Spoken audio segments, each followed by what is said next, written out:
بسم اللہ الرحمن الرحیم۔ آج ہم بات کریں گے علامات کی جو کہ ذہنی مریضوں میں عام طور پر پائی جاتی ہیں اور بعض اوقات محسوس ہوتا ہے کہ یہ جسمانی مرض ہے، تو اس میں بعض اوقات مریض کھانسی کرتا رہتا ہے، حالانکہ اس کو کھانسی کی مرض نہیں ہوتی۔ ایسے ہی ان کو اور بعض اوقات سانس رک جاتا ہے اور بے ہوش ہو جاتا ہے۔ بہت ساری ایسی علامتیں ہیں، وہ لگتا ہے کہ اس کو جسمانی بیماری ہے، لیکن زیادہ نفسیاتی بیماریاں ہوتی ہیں۔ تو آج ہم بات کریں گے جسم کے حصے کا ہلنا۔ بعض اوقات ہوتا ہے کہ حرکت کا ایک بازو حرکت کرتا ہے، مریض لے کر آتے ہیں کہ یہ اس کے بازو کو پکڑتے ہیں تو یہ رکتا ہے، ورنہ یہ حرکت کرتا رہتا ہے، یا سارا جسم حرکت کرتا ہے بعض اوقات۔ تو ایسے بھی ہوتا ہے کہ گردن ایک طرف کو مڑ جاتی ہے یا حرکت کرتی ہے،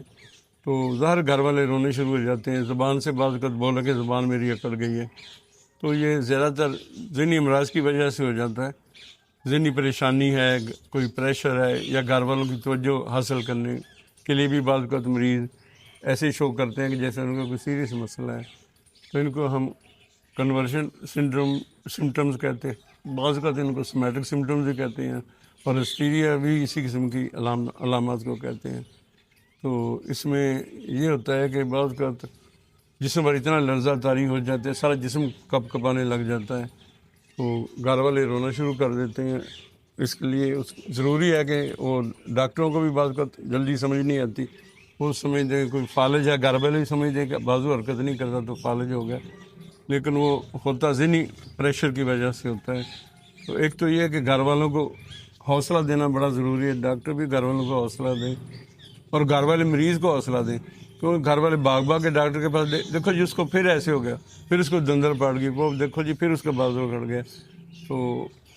ایسی صورتحال میں وہ مریض ٹھیک نہیں ہوتا، کہ اگر دوائیاں ایک حد تک اثر کرتی ہیں، اگر اکیلی دوائی دیں لیکن گھر والے بار بار مریض سے پوچھتے رہیں تمہیں درد تو تمہیں یہ بازو تو نہیں حرکت کا، پھر حرکت کرنا شروع ہو جاتا ہے۔ تو اس طرح ایک دفعہ میرے پاس ایک عورت مریض پیشنٹ آئی، اس کے کافی ہاسپٹل میں داخل رہی، اس کے MRI، نرو کنڈکشن ٹیسٹ، بہت سارے ٹیسٹ ہوئے تھے، لیکن وہ ٹھیک نہیں ہوئی تھی۔ تو میں نے اس سے پوچھنا شروع کیا کتنے بچے ہیں، گھر کے کیسے حالات ہیں، ساتھ ہی اس کے بازو جو حرکت کر رہے تھے جو کئی ماہ سے، وہ ٹھیک اسی وقت ہی رک گئے۔ تو اسے تشخیص اسی چیز سے ہوگی کہ اس کو آرام سے پوچھنے سے اس کو مریض کو جو ہے نا وہ دماغ اس کا دوسری طرف چلا گیا، تو جو بازو حرکت کرتے وہ ٹھیک ہو گیا۔ پھر دوائی ساتھ دینی پڑتی ہے انگزائٹی دور کرنے کے لیے، پریشانی کے لیے، لیکن یہ بڑا ضروری ہے ڈاکٹروں کا کہ اتنے ہاسپٹل میں رہی لیکن پراپر اگر اس کو چیک کر لیتے اور ٹیسٹ کرانے پر، ہمارا آج کل بھی اسٹریس زیادہ ہے، لیکن اکثر بیماریاں جو دماغ کی خاص طور پر ہیں اور ٹیسٹوں میں نہیں، تو وہ مریض کا میری تو ہر چیز ٹھیک ہے، لیکن وہ بیماری تو اس کو ہوتی ہے، اور گھر والے سارے ایک اگر نفسیاتی مریض ہے، گھر والے سارے تنگ ہوتے ہیں۔ تو اس لیے ضروری ہے کہ کسی اچھے ڈاکٹر کو دکھایا جائے اور مریض کو حوصلہ بھی دیا جائے، جو بیسک پریشانی ہے اس کی دماغ میں، تو وہ بھی دور کی جائے۔ جیسے بچیاں آتی ہیں، ہم کہتے ہیں اس کو کوئی کپڑے اچھے لے کے دیں، تو اس کے لیے مریض خوش ہو جاتا ہے، آئس کریم کھلائیں، کوئی اس قسم کی چیزیں، تو اس کا ذہن کسی اور طرف ہو جاتا ہے، ورنہ وہ اسٹریس میں پھر بعض کا عجیب و غریب حرکتیں کر کے بھی آنکھیں گھمانے شروع کر دیتا ہے۔ تو آج کا یہی ٹاپک تھا کہ یہ سمٹمز اگر آتے ہیں تو یہ مکمل صحت یاب انسان ہو جاتا ہے، ان میں یہ کوئی مشکل مرض نہیں ہے، لیکن 2-4 ماہ علاج ضرور کرنا چاہیے۔ لوگ 2-4 دن دوائی کھا کے چھوڑ دیتے، کہتے ہیں ہم ٹھیک ہو گئے، لیکن دماغ میں اسٹریس یا حالات اس کے ٹھیک نہیں ہوتے،